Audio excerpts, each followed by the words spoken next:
ആരൊക്കെ ഇന്ന് വീട്ടിൽ നിന്ന് ഖുർആൻ ഓതിയവര്? മാഷാ അല്ലാഹ്. എല്ലാ ദിവസവും ഖുർആൻ ഓതുന്നത് ആരൊക്കെയാ? വെരി ഗുഡ്, മാഷാ അല്ലാഹ്, ബാറക്കല്ലാഹു ഫീക്കും. എന്റെ ചോദ്യം, നിങ്ങൾ ഖുർആൻ ഓതുന്ന സമയത്ത് എന്ത് ഉദ്ദേശത്തിലാണ് നിങ്ങൾ ഖുർആൻ ഓതാറുള്ളത്? കൂലി കിട്ടാനാണ്. Okay, very good. ഖുർആൻ ഓതിയാൽ എത്ര കൂലിയാണ് നമുക്ക് കിട്ടുക?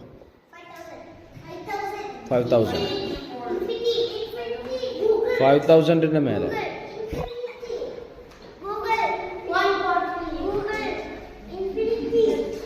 ഖുർആൻ ഓതിയാൽ നമുക്ക് കിട്ടുന്ന കൂലി നബി സല്ലല്ലാഹു അലൈഹി വസല്ലം പറഞ്ഞ എന്താ അറിയോ?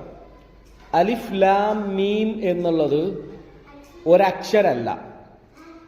അലിഫുൻ ഹർഫ്, അലിഫ് ഒരു അക്ഷരാണ്. ലാമുൻ ഹർഫ്, ലാമ് വേറൊരക്ഷരാണ്. വമീമുൻ ഹർഫ്, മീമ് വേറൊരക്ഷരാണ്. ഈ ഓരോ ലെറ്ററിനും നിങ്ങൾക്ക് 10 കൂലി കിട്ടും. അപ്പൊ അലിഫ് ലാം മീം എന്ന് ഓതിയാൽ എത്ര കൂലി കിട്ടും? 30 കൂലി കിട്ടും. എത്ര? 30 കൂലി കിട്ടും. എന്തോതിയാൽ? അലിഫ് ലാം മീം എന്ന് പറഞ്ഞ. സോ സൂറത്തുൽ ഫാത്തിഹ മുഴുവൻ ഓതിയാൽ നമുക്ക് എത്ര കൂലി കിട്ടും? സൂറത്തുൽ ഫാത്തിഹയിൽ എത്ര ലെറ്റേഴ്സ് ഉണ്ട്? It's more than 100.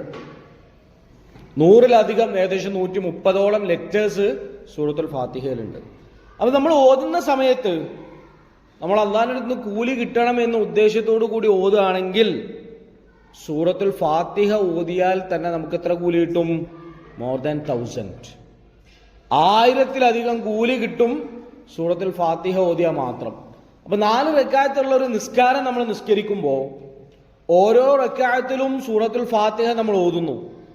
അപ്പൊ ഒരു നിസ്കാരത്തിൽ ഈ 4 പ്രാവശ്യം സൂറത്തുൽ ഫാത്തിഹ ഓതുന്നതിന് മാത്രം നമുക്ക് എത്ര കൂലി കിട്ടും? 4 × 1000, 4 × 1000, എത്ര?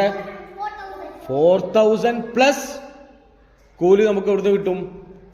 ഒരു 4 റക്അത്തുള്ള നിസ്കാരത്തില് സൂറത്തുൽ ഫാത്തിഹ ഓതിയാൽ മാത്രം നമുക്ക് കിട്ടും. അപ്പൊ ഇനി മുതൽ ഖുർആൻ ഓതുമ്പോൾ നമ്മുടെ മനസ്സിൽ ആ ഉദ്ദേശം ഉണ്ടാവണം. അപ്പോഴേ നമുക്ക് ആ കൂലി കിട്ടുള്ളൂ. എന്ത്? ഞാൻ ഓതുന്ന അള്ളാഹിന്റെ അടുത്ത് കൂലി കിട്ടാനാണ്. അല്ലാതെ ഉമ്മ പറഞ്ഞിട്ട്, ഉസ്താദ് പറഞ്ഞിട്ട്, ഉപ്പ പറഞ്ഞുകൊണ്ട് ഖുർആൻ ഓതുക എന്നുള്ള നീയത്തിൽ ഓതുകയാണെങ്കിൽ അല്ല കിട്ടുക. പിന്നെ എന്ത് നീയത്തിലാ? അള്ളാഹിന്റെ അടുത്ത് കൂലി കിട്ടണം എന്നുള്ള നീയത്തിൽ ഓതിയാൽ മാത്രമേ കിട്ടുള്ളൂ. ഓക്കെ.